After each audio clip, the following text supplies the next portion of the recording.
Gente, hoje foi um dia especial. Encerrei mais um de vários jejuns de 40 dias que eu tenho experimentado. Tem sido algo precioso, mas eu decidi abrir essa experiência. Registrei parte do meu dia e de verdades importantes quando falamos a respeito de jejum, principalmente do assunto de jejum prolongado. Quero dividir essas verdades com você. Primeira verdade que eu quero compartilhar com você é algo que nós precisamos mudar o paradigma e desmistificar isso. Muitas pessoas honestamente acreditam que elas não podem compartilhar que jejum. É quase como se fosse ou um pecado ou uma maneira de perder a bênção. Eu quero te provar que nós temos entendido errado. Em primeiro lugar, Jesus não nos proibiria de contar que jejuamos se ele mesmo nos contou. Ele estava sozinho no deserto e fez questão que o registro da sua experiência ficasse lá. Por que Jesus faria isso? Em primeiro lugar, ele não é incoerente de nos mandar fazer uma coisa que ele não faz. Então, nós precisamos entender que ele queria que soubéssemos que ele jejuou. Por que ele queria? É só olhar o comentário que ele faz quando lava os pés dos seus discípulos e diz, eu vos dei exemplo para que, como eu fiz, vocês também façam. Jesus não ensinaria nada que ele não desse um exemplo prático. E ele não ensinaria os seus discípulos a jejuar sem dar o exemplo prático de jejum. Nós precisamos entender isso. Não apenas os 12 que caminharam com ele e viam as suas experiências, seu tempo de oração, mas cada um de nós que não teve um contato físico com ele, mas precisaria ser inspirado por ensinos como o de Mateus 6,16, quando jejuardes. Aliás, Jesus não disse se, ele disse quando, e ele esperava que nós fizéssemos. Então vamos entender algumas coisas.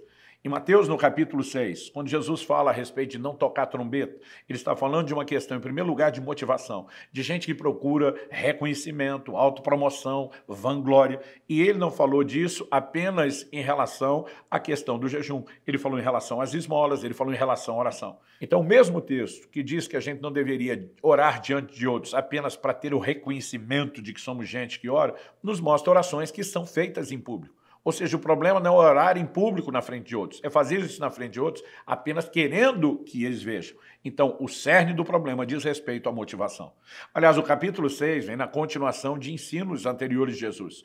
No capítulo 5, no verso 16 de Mateus, Jesus diz, brilha a vossa luz diante dos homens, para que eles vejam as vossas obras e glorifiquem ao Pai que está nos céus. Se fosse para não demonstrar nada de bom que fazemos, como é que as pessoas vendo nossas obras glorificariam a Deus? O ponto é, se estamos buscando autopromoção, vanglória, ou se estamos promovendo glória a Deus. Essa é a primeira coisa que tem que ser entendido. Jesus fala a respeito de uma mão não saber o que a outra faz quando o assunto é esmola. É lógico que a mão não tem inteligência própria para conversar, para comunicar, para um entender a outra. Jesus está usando uma linguagem figurada de, ei, não precisa fazer alarde, não tem que promover, nem para si mesmo o que dizer para os outros.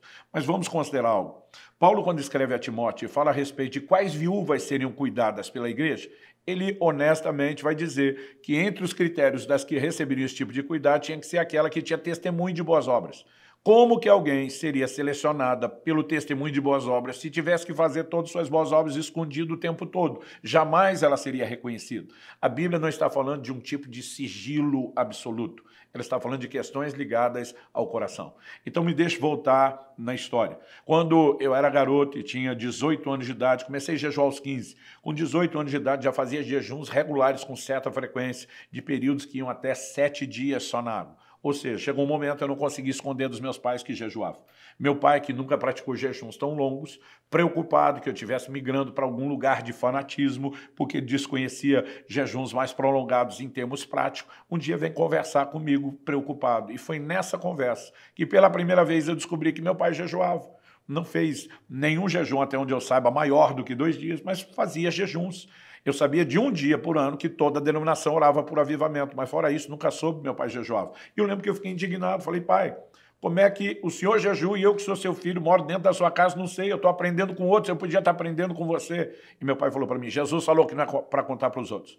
E lembro que eu falei, pai, desculpa, eu te respeito muito como ensinador, como mestre de Bíblia, mas não acredito que foi isso que Jesus falou. E usei esses argumentos que eu apresentei a você há pouco, e eu lembro que meu pai mesmo começou a rir, falou, nunca pensei por esse lado, né? Porque durante muito tempo isso foi algo místico. Então, deixe-me dizer a intenção do meu coração com esse vídeo, né? E você precisa acreditar nisso, porque só Deus pode sondar a motivação. Eu não quero mostrar nada para ninguém, mas no início desse ano, Deus me mandou parar tudo o que eu tinha programado e estudar sobre jejum como eu nunca tinha feito. O resultado dessa imersão no assunto foi um livro que publiquei recentemente intitulado A Cultura do Jejum. Tudo que eu tinha escrito até então era um pequeno artigo, um estudo bíblico com o básico do jejum ao longo da Bíblia. Mas no final desse período, onde eu não apenas estudei sobre o assunto, mas eu fiz isso em jejum. Eu escrevi um livro inteiro, do início ao fim, em jejum. E no final desse período, um livro de quase 300 páginas saiu. Honestamente, eu tenho jejuado ao longo de uma vida, mas se eu pudesse voltar lá atrás, nos meus 15 anos de novo, com tudo aquilo que eu entendi a partir do início desse ano de 2020, eu teria jejuado muito mais. E eu lembro que eu fiz uma enquete para tentar medir a febre, como é que estava o comportamento do povo, e nela, minha pergunta era muito simples: quem já fez pelo menos um jejum de 24 horas na vida? Ou seja, a pessoa não precisava jejuar com frequência ou regularidade. Se ela tivesse tido uma experiência só na vida, bastava.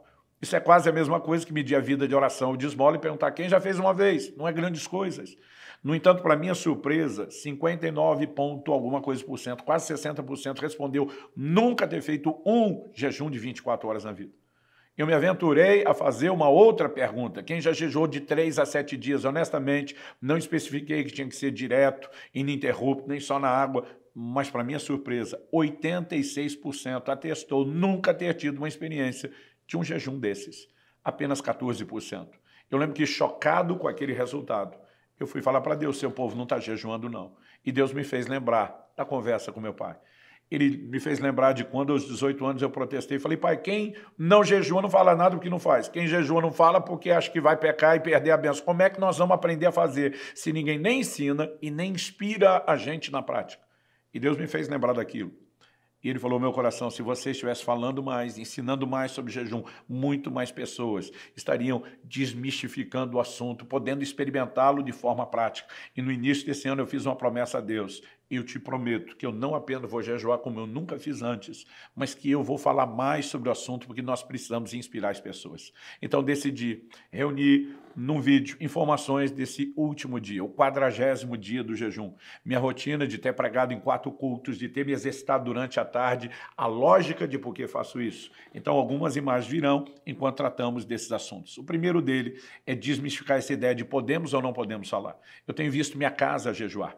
Minha filha, há pouco tempo, fez um jejum de 20 dias na água. Recentemente, meu filho saiu de um de 7. Minha mulher fez um de 10. Alguém perguntou: ei, você acha que sua família tem o dom de jejuar? Eu falei: não, eles têm exemplo, eles têm inspiração, né? Eles têm referência para isso. E é uma das coisas que nós precisamos para viver o evangelho em todas as áreas. Nessa não seria diferente. Honestamente, eu passei a ser inspirado a jejuar por causa que outros compartilharam tanto seus jejuns como suas experiências e orientações práticas. Então nós precisamos mudar isso. Não quero, com esse vídeo curto, inspirar ninguém a nenhuma responsabilidade. Quando eu falo de jejum prolongado, para mim, jejum prolongado segue alguns critérios, e essa é a segunda verdade que eu tenho que deixar com você. Em primeiro lugar, eu creio que ele deveria demandar muito treino e prática em jejuns menores antes de se tornando períodos cada vez maiores. Não é uma regra, não é um fundamento bíblico que não possa ser quebrado, mas a exceção será apresentada na sequência. Tirando a questão da experiência, eu acredito que precisamos da direção do Espírito Santo. Se o Espírito Santo claramente definir alguém que tenha a maturidade de ouvir e reconhecer a sua voz,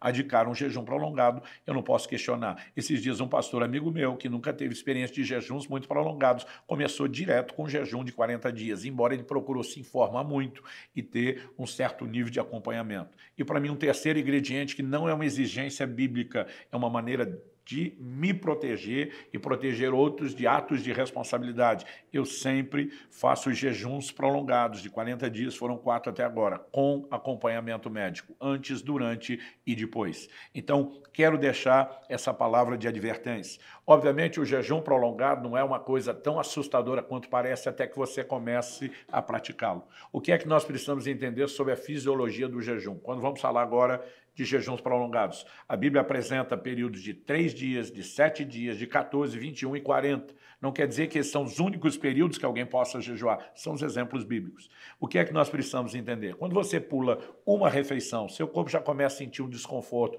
não é apenas pelo hábito dos horários que come, é porque deixou de entrar glicose, que vem principalmente por meio do carboidrato, que é a nossa fonte de energia.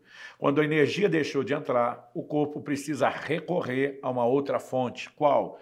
ele vai buscar energia agora no glicogênio, armazenado principalmente no fígado e também no músculo. Com no máximo 3 dias, essa sua segunda opção de fonte de energia, ela vai se esgotar. Então o corpo entra em cetose. O que é a cetose? É quando agora o que virou fonte de energia são as reservas de gordura acumuladas no corpo.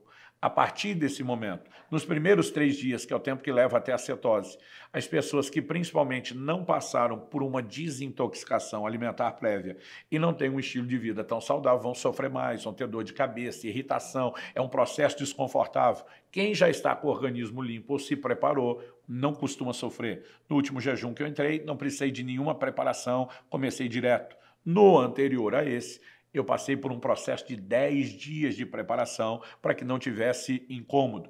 Mas passada essa fase mais chata do desconforto inicial e quando o organismo entra em cetose, a pessoa começa a ter energia, disposição, ela deixa de ter fome. Alguns, a partir do 5º dia, alguns levam até o 7º dia para deixar de ter vontade de comer. O que acontece? Nós trocamos um alimento externo por um interno. Então você acorda, tem saciedade. Pastor, nós podemos ter energia? Depende. O que acontece no jejum prolongado? Vamos para outra informação. Você parou de comer, o metabolismo vai baixar. Quem para de comer normalmente para de se exercitar e de se movimentar, o metabolismo vai baixar um pouco mais. O organismo que está vivendo de reservas de gordura faz a leitura do metabolismo e diz, não está precisando de tanto, por que é que eu vou entregar energia desnecessária? E ele entra no modo de economia. O que acontece? Quando alguém faz um movimento de pressa em jejuns prolongados, normalmente de 1 semana até 3, isso varia com cada um, ele pode ter tontura, ele pode ter uma sensação de fraqueza. O que eu aprendi com orientação de um médico que pesquisa muito o jejum, que tem uma clínica que trata pacientes com jejum e tem uma larga amostragem, ele nos chamava a parar para pensar na homeostase, a capacidade de adaptação do corpo. Ele diz, ei, se você se exercitar numa base praticamente diária e seu corpo entender que precisa de energia, na adaptação, na homeostase, ele vai te entregar energia. Fiz isso no meu último jejum. Passei a treinar no 9º dia, depois que li isso, consultei meu médico, ele me diz, olha, a teoria é essa, nós não temos o laboratório que ele tem. Falei, doutor, você é o seu laboratório. Eu quero estudar isso, orei e tive paz. O que eu fiz? Treinei até o 40º dia. Nunca tive tanta disposição física num jejum como treinando, porque eu exigia que meu corpo entregasse a energia que eu precisava. Isso me gerou outra solução. Não era apenas a energia que eu precisava de dia. Quem faz jejum prolongado normalmente tem insônia à noite, porque a irrigação sanguínea que não vai para a digestão. Quando você come uma feijoada, né, um churrasco, normalmente você tem aquela indisposição, sono depois, porque toda a irrigação sanguínea está quase que concentrada ali, um grande volume, melhor dizendo, concentrado na digestão. Quando não tem a digestão, e você está no período de vários dias de jejum, a irrigação sanguínea vem para a cabeça. Então, é algo natural, não é espiritual. É algo fisiológico, você fica criativo, você fica inspirado, a mente fica acelerada. É por isso que os gregos antigos, que não jejuavam com propósitos espirituais, diziam que clarificava a mente. Gente como Pitágoras exigia, né, que os seus discípulos jejuassem antes dele ensiná-los. Mas a parte diferente é a percepção espiritual. Para aqueles que servem a Deus, estão debaixo da ação do Espírito Santo. Antes de treinar, eu tinha muita insônia. A partir do momento que passei a treinar, o treino me deu energia de dia, mas tinha um cansaço e uma qualidade de sono melhor à noite. Depois, é a minha segunda experiência de um jejum com treino, do início ao fim, com exercício físico. Eu nunca mais tive fraqueza, eu nunca mais tive tontura, eu nunca tive falta de energia ou disposição, mesmo em jejuns prolongados. E acredite, nunca mais tive insônia. Particularmente, eu acredito que é uma ferramenta que aqueles que vão fazer jejuns maiores precisam entender. Pastor, seus jejuns de 40 dias são só na água? Só na água o primeiro. A partir do meu segundo jejum, meu médico aconselhou, se você quiser introduzir uma bebida quente, como café ou chá, desde que não tenha açúcar, porque no açúcar vem a glicose, que te tira da cetose, que vai fazer com que você tenha fome. Então ele diz, essa parte do jejum fisiológico não pode ser quebrado. Se você não entender de Deus, como no primeiro, que tem que ser só água, no primeiro tomava água mineral, nunca quis tomar água de coco. Alguns preferem usar por causa do equilíbrio eletrolítico. Eu particularmente tenho medo, porque a água de coco tem frutose. E eu não sei qual a quantidade que pode me quebrar a cetose, então eu particularmente não arrisco. Mas o jejum não tem regras específicas. Eu sempre digo para as pessoas, meu jejum, minhas regras. A menos que o Espírito Santo te dirija, você tem liberdade. Tem gente que faz o jejum parcial como o de Daniel. Se alguém fizer um jejum de 40 dias só com suco deixou de ser jejum? Não, não será o jejum normal. Provavelmente, havendo consumo de algum tipo de glicose, a pessoa não estará em cetose, então ela pode ter fome todos os dias, acaba muitas vezes o que parece mais fácil, acaba se tornando mais difícil. Mas a partir do meu segundo jejum, meu médico sugeriu, se quiser tome café ou chá, desde que sem açúcar, e ele me orientou, faça um teste, bebendo misoshiro, o caldo da soja fermentada que os japoneses tomam muito. Eu brinco que aquilo é uma água suja, uma aguinha salgada, né? Ele tem, uma caneca tem em torno de 30 e poucas calorias, menos de 1 grama de fibra alimentar e menos de uma ou quase nada mais do que uma, dependendo da medida de cada caneca da pessoa, de carboidrato. Ou seja, fisiologicamente não quebra seu jejum, mas o sal, o sódio, ele pode te dar um ânimo, um up, por causa da questão do equilíbrio eletrolítico. Então, a partir do meu segundo jejum, eu tomei uma decisão, a menos que Deus me dê uma palavra de ser só na água, eu posso tomar café, eu posso tomar chá. Honestamente, com o tempo, meu paladar, embora o café seja das minhas bebidas prediletas, sempre sem açúcar, mesmo quando não estou jejuando, durante o jejum ele acaba ficando muito forte, então já não consigo tomar tanto. Mas o misoshiro eu tenho feito uso. No meu terceiro jejum foi praticamente uma base regular diária. No último eu não tomava sempre, porque meu médico me deu uma reposição de sais. Ele mandou, né, manipular e balancear tudo aquilo que eu precisava. Então muitas vezes eu punha aquilo na água, bebia e não dependia tanto do misoshiro. Não importa se o jejum de 40 dias acontece só na água, se ele tem ingestão de chá, café e misoshiro. Sempre a minha perda de peso varia de 17 a 19 quilos. É a minha experiência. Tive um jejum, o primeiro só na água, onde eu perdi 16. Por quê? Eu fiz ele depois de uma dieta muito rígida de preparação, onde eu já tinha perdido 17 quilos antes de começar. Mas eu quero dizer que fisiologicamente, espiritualmente, não há tanta mudança. Nós temos formas e maneiras. Alguém sentiu de Deus, vai passar os 40 dias trancado? Ótimo. Desde a primeira vez, Deus me chamou para jejuns, onde eu não podia parar minha agenda de pregação. É a quarta vez onde eu prego quase todos os dias. No primeiro jejum eu contei 46 ministrações. Né? No terceiro jejum, no início de 2022, eu treinei 28 vezes. Estou falando de treino pesado na academia e não só não baixei a carga, como muitas vezes aumentei e ainda às vezes acrescentava até mesmo, além de 1 hora e pouco de treino, mais 1 hora de cardio. E eu estou falando dessas coisas porque nós precisamos mudar a maneira de pensar, parar de ter tanto medo. Pastor, resultado final, meu médico pediu, na última experiência, 60 tipos diferentes de exame de sangue, todos eles apontaram numa única direção. Ele me acompanha desde 2014, eu nunca tive resultados tão saudáveis em relação ao meu corpo, né? a minha saúde, obviamente, como os depois do jejum.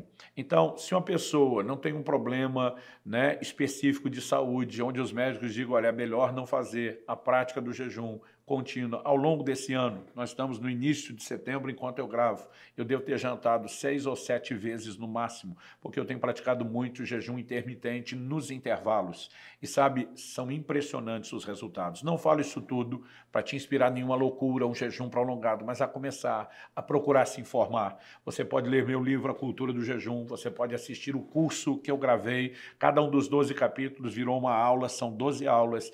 Tenho no final, como apêndice, como anexo, várias entrevistas feitas com o Dr. Aldrin Marshall, o médico que tem me acompanhado. Eu quero te encorajar a se informar e começar a praticar de forma lenta, sábia, paulatina, progressiva, algo que Deus quer restaurar. Eu creio que Deus quer restaurar a cultura do jejum, não só na igreja brasileira, no mundo, mas eu creio que o Brasil será chamado a um lugar de uma entrega impressionante. Eu tenho dezenas e dezenas de amigos que têm feito jejuns de 40 dias. Deus está multiplicando aos poucos algo que muita gente não toma conhecimento, mas é uma prática que está crescendo e eu acredito que algo extraordinário está para acontecer no tempo do fim. Recomendo muito livros como da Valnice, Milhomens, O Jejum e a Redenção no Brasil, livros como do Maher Chávida, publicado pela Editora Vida, O Poder Secreto do Jejum e da Oração, foi o livro que mais me pilhou aos jejuns prolongados. Ou seja, nós temos muito material e informação para que a gente processe, para que a gente comece a mudar a maneira de pensar e de agir. Eu encerro esse vídeo encorajando você a ir além do que você já foi. Se nunca jejuou, Comece o seu primeiro jejum. Meu primeiro jejum foi pular uma refeição. Depois eu pulei 2, depois 3, depois um dia, depois 2 dias. Não necessariamente um atrás do outro. Às vezes, depois da prática de várias vezes o mesmo período, é que eu ia aumentando lentamente. E durante 3 décadas e meia, eu evoluí de um jejum de uma refeição a jejuns regulares de 40 dias. Não quer dizer que eu só faça esses, mas esses têm se tornado presentes e marcantes. Não falo muito das minhas experiências com Deus, que têm sido extraordinárias, porque não quero te inspirar a tentar ter a minha experiência. A experiência que eu tenho no jejum não repete na outra. Cada jejum é único, é singular. Eu tenho tentado usar apenas a oportunidade de trazer o ensino bíblico e explicações de ordem fisiológica que ajudem a melhorar a prática de cada um.